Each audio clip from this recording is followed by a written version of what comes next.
family. It's your sister, Reverend Jocelyn here, and welcome to another episode of Faith on the Journey.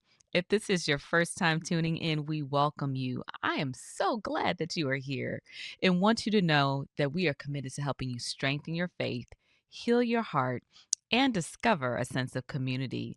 And we do so through a variety of ways by connecting you with a team of Christian counselors and offering trauma healing trainings across the country.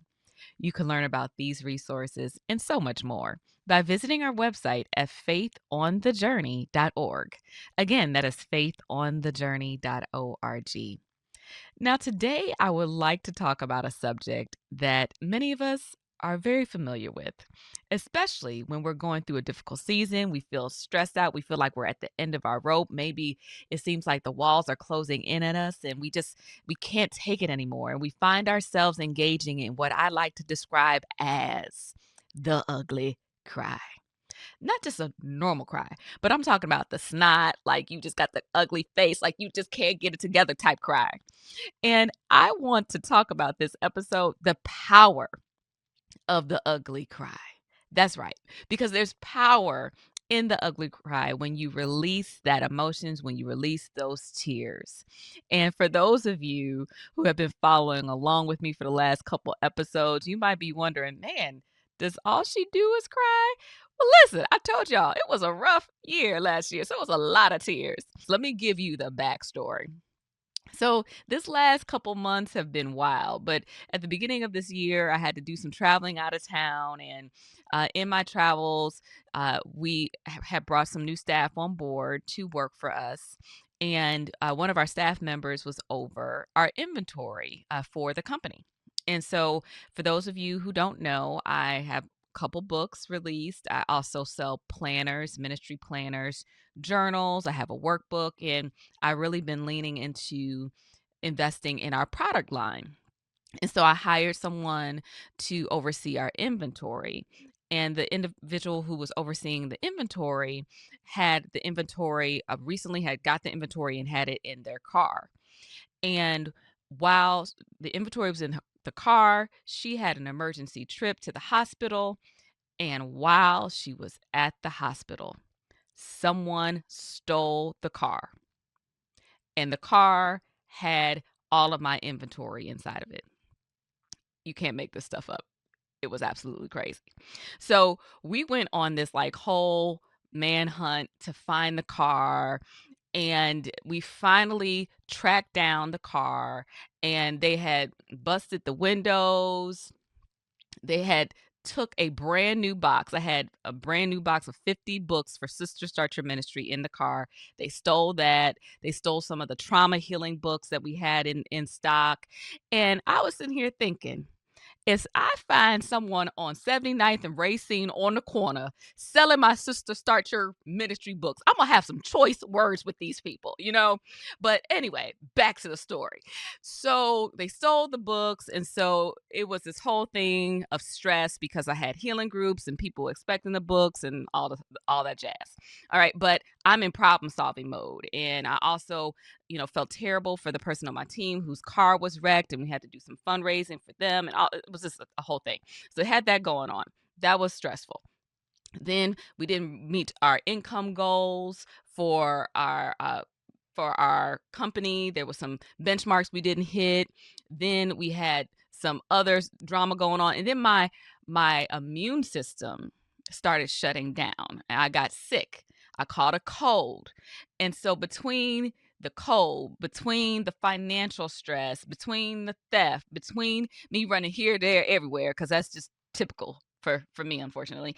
So between all of that, I got to the point where my body was shutting down. I was overwhelmed. I was so stressed, and I couldn't move.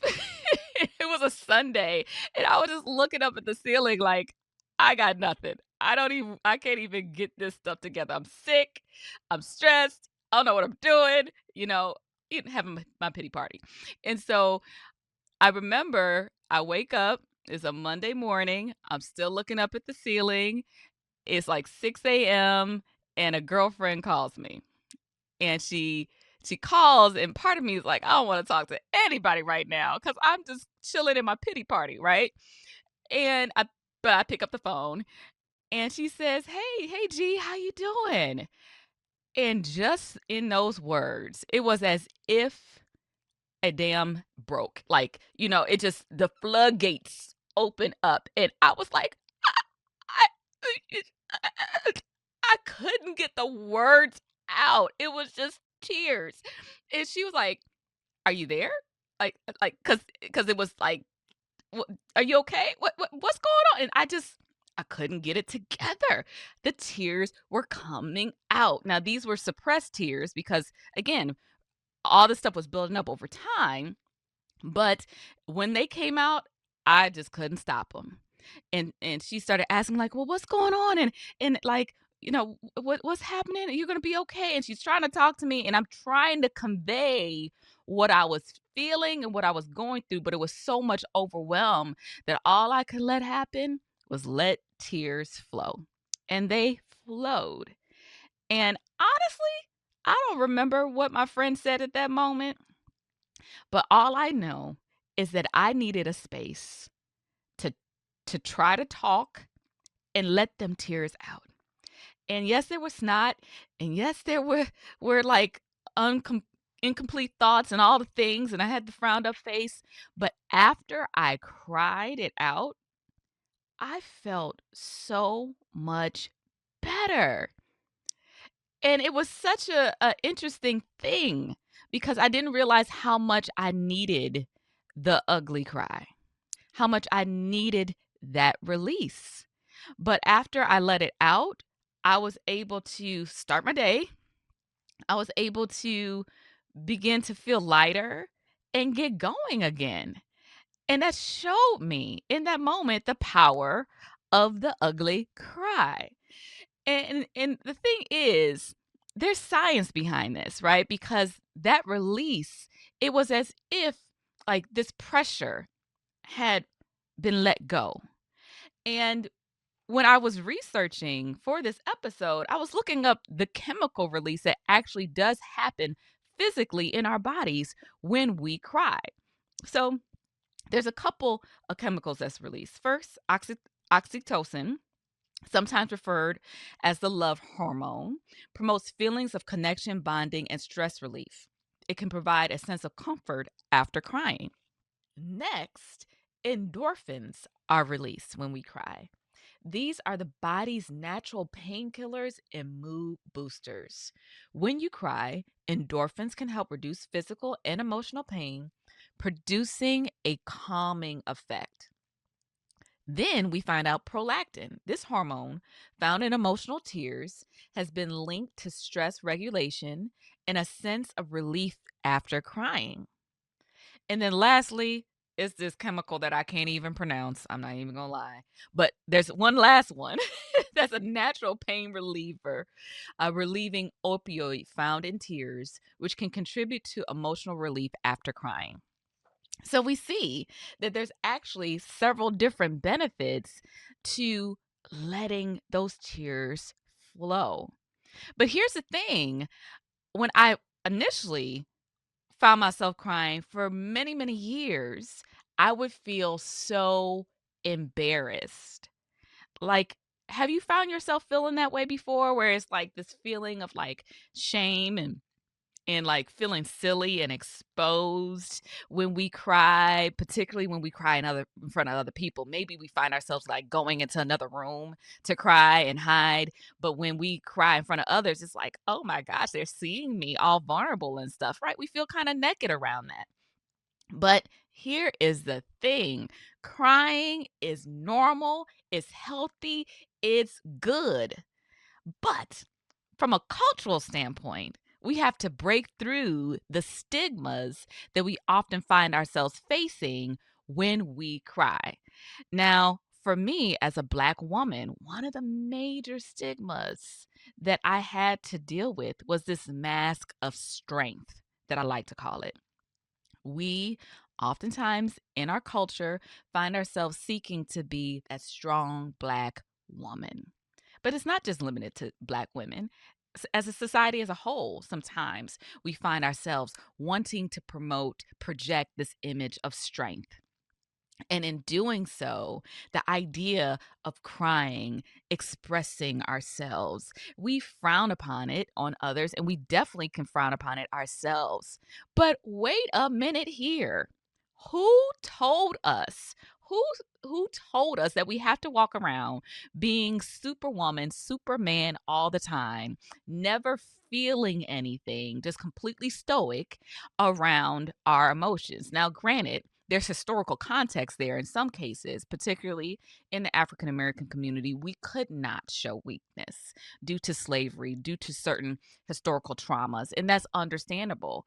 And because of that, in those times, those traditions, those beliefs, those expectations around being strong, not showing weakness has been passed on, and for some for some time that kept us safe. But it can actually be maladaptive in nature now that we're operating in a place where we feel like we can't be honest about our emotions. This is something that I do talk at length in my book, shameless plug, Breaking the Power of the Mask, in local stores. Get it on Amazon. But in this book, I talk about how we do wear a mask to hide our pain, to hide the emotions that we feel inside. And let me tell you, wearing that mask gets old because after a while, you feel like you're suffocating inside because you don't have that healthy release to let out those emotions. And so, we're going to take a pause right here for a quick commercial break. And then after the commercial break, we're going to talk more about how we can release those emotions, the power of the ugly cry, and what we can do to begin to heal. We'll be right back. I'll never forgive you for what you did to me. I feel so dirty. I just don't know who I am anymore. I can't believe I'll never see him again. I've got to be strong for my family. I can't let him see me cry. What happens in this house stays in this house. I can't take this anymore. I feel like I'm living my entire life behind a mask. The mask is the keeper of secrets and master of illusions. It despises authenticity, fears transparency, and knows no vulnerability. The mask will stop at nothing to keep its image intact and emotions at bay. In its simplest form, the mask is the facade we project to the world. But what is hidden in the dark will come to light. Even if we master the art of wearing the mask, the pain that we've buried has the power to hold us captive in the shackles of shame, anger, and despair. But there is power greater than our pain, greater than our past, and greater than what the world says about us.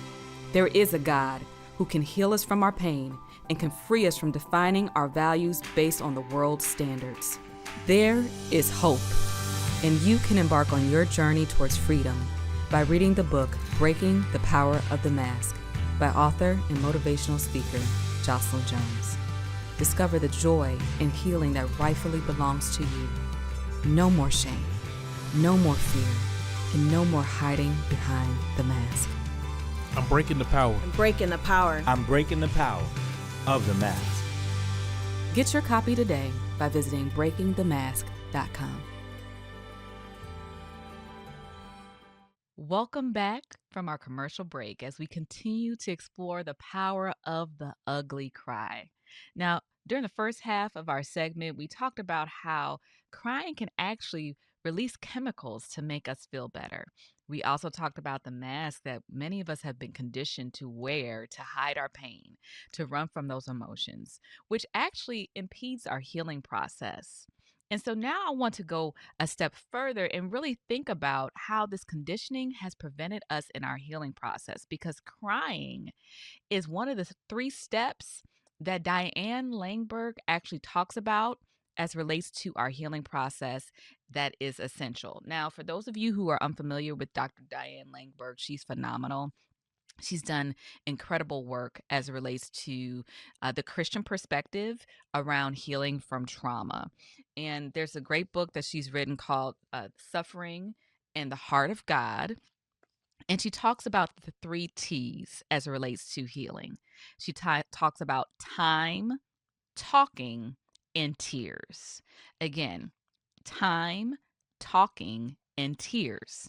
And with that, I'm going to read from one of the chapters in her book. I'm reading from page 151 in this book that I'm referencing here, where she begins talking about the tears being an essential part of the healing process. And with that, she says, feelings are the expression of the wounds of the heart, and they too need to be seen and heard. She mentions that many survivors try hard not to feel and will often say things like, if I start crying, I will never stop. Or if I feel the grief or hopelessness, I will fall into a black hole and never get out.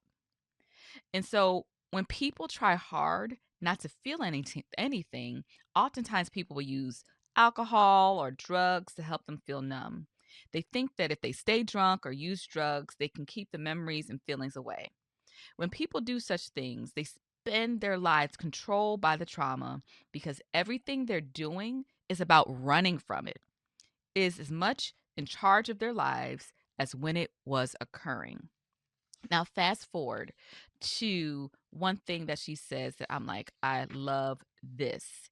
She says, we need for recovering talking, tears, and time. It must be all three. And she says, in both the talking and tears, the victim is staring down the trauma as one might stare down an enemy and say, I will speak of you. You will not silence me. And with that, that's extremely powerful because when we think about the times in which we've experienced something horrendous, sometimes there are no words. There are absolutely no words to describe the anguish, the pain that we feel. But the tears are the unspoken language of the heart. When those tears flow, it has meaning, it has release, and letting them out, sometimes they're begging to be released, is one of the first steps in the healing process. And particularly when we're sharing our sacred stories for the first time, when we're talking about the trauma, when we're talking about the stress, when we're talking about the grief, when we're talking about the loss, and we're expressing that in safe spaces for the first time, them tears are like, I'm coming out. Yes, let me be free. Let me express because it's painful. But in the release, the chemical release is also letting out an endorphin, particularly when we know that we're sharing it with someone who cares, who loves us, who's willing to hold space for us. So, my brother, my sister, whoever's listening right now, I want to encourage you to let yourself cry, to let those tears flow. It is okay. It is not something to be ashamed of, but it's something that is a part of the human experience to be able to release and let them tears out. And so, with that being said, I want to encourage you to find safe spaces where you can be honest and real about your pain.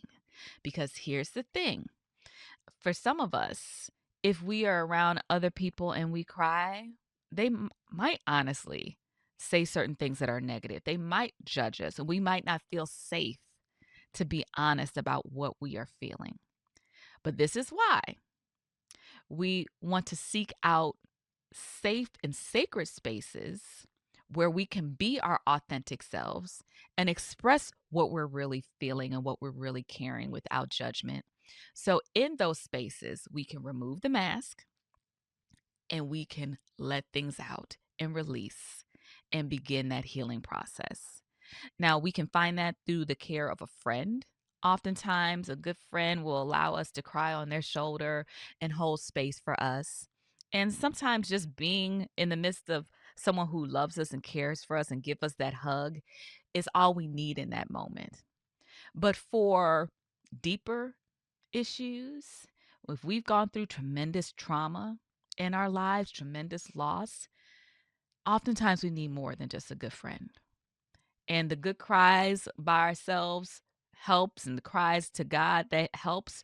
But sometimes we can really benefit from the support and direction of a counselor who can help us to not only have space to cry, but they can help us to process those emotions, work through those emotions so that we can get to the other side where we're no longer carrying that heavy load. So I want to encourage you as I wrap up our time for today to really check out our services if you are looking for a Christian counselor. We are here to support you. And at the center of what we do is our belief in Christ, in the Bible, in the Word of God. But we also know that there's power in various mental health practices and techniques to help you to navigate what you are going through. And so we can have Jesus on Sunday and a therapist on Monday to help us to process our big emotions. And so I want to leave you with that as we're wrapping our time for today. And I hope you were encouraged by this episode, knowing that you're not alone, nothing to be afraid of or embarrassed about if you cry. It's natural. And there are people who are here to support you along the way. So that's it for this episode of Faith on the Journey. If you are blessed by it, I'm going to invite you to do a couple things for me. If you're listening on Apple Podcasts, please leave a review. I read every single review. It means the world to me. And share this episode with a friend. And if you are watching on YouTube, go ahead and slam that subscribe button if this is your first time watching, and also share this episode with a friend. I thank you all so much for tuning in. And until next time, you stay encouraged and you keep your faith on the journey. I'll see you soon, family.